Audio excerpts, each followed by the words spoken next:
প্রিয় ভিউয়ার্স, আসসালামু আলাইকুম। আলহামদুলিল্লাহ, রকমারি টিপসের আজকের ভিডিওতে আপনাদের স্বাগত। আজকের বিষয়বস্তু শিশুদের দাঁত ব্যথার কারণ, লক্ষণ ও চিকিৎসা। চলুন আমরা দাঁত ব্যথার কারণগুলো জেনে নিই। ঋতুর পরিবর্তনের কারণে বাচ্চাদের দাঁত ব্যথা হতে পারে। দাঁতের পোকা, ডেন্টাল ক্যারিজের কারণে বাচ্চাদের দাঁত ব্যথা হতে পারে।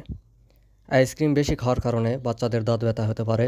চকলেট বেশি খাওয়ার কারণে বাচ্চাদের দাঁত ব্যথা হতে পারে।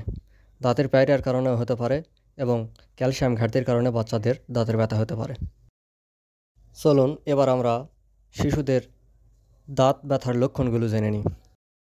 প্রথমত, দাঁতের তীব্র ব্যথা হবে, এমনকি চোয়াল পর্যন্ত ব্যথা হতে পারে। চোয়াল থেকে কান পর্যন্ত ব্যথা অগ্রসর হতে পারে, এমনকি মাথা পর্যন্ত ব্যথা করতে পারে। কিছু খেতে গেলে ব্যথা করবে, এই ভয়ে বাচ্চারা কিছু খাইতে চাইবে না। ঠান্ডা কিছু খেতে গেলেই ব্যথার তীব্রতা বেড়ে যাবে। এবার আমরা জেনে নিই শিশুদের দাঁত ব্যথার চিকিৎসা কেমন হয়। প্যারাসিটামল, আইবুপ্রোফেন, মেফিনাফিক অ্যাসিড, এই তিনটার মধ্যে যে কোনো একটি সিরাপ ব্যথানাশক হিসাবে বাচ্চাদের খাওয়ানো হয়।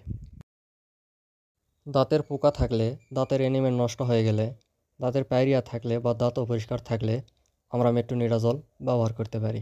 আবার যদি দাঁতের গোড়া ফুলে যায়, দাঁতের গোড়ায় পুঁজ হয়, সেক্ষেত্রে আমরা অ্যামোক্সাসিলিন, সেপ্রাডিন অথবা সেফেক্সিম, এই তিনটার মধ্যে একটি সাসেস অথবা সিরাপ খাওয়াতে পারি।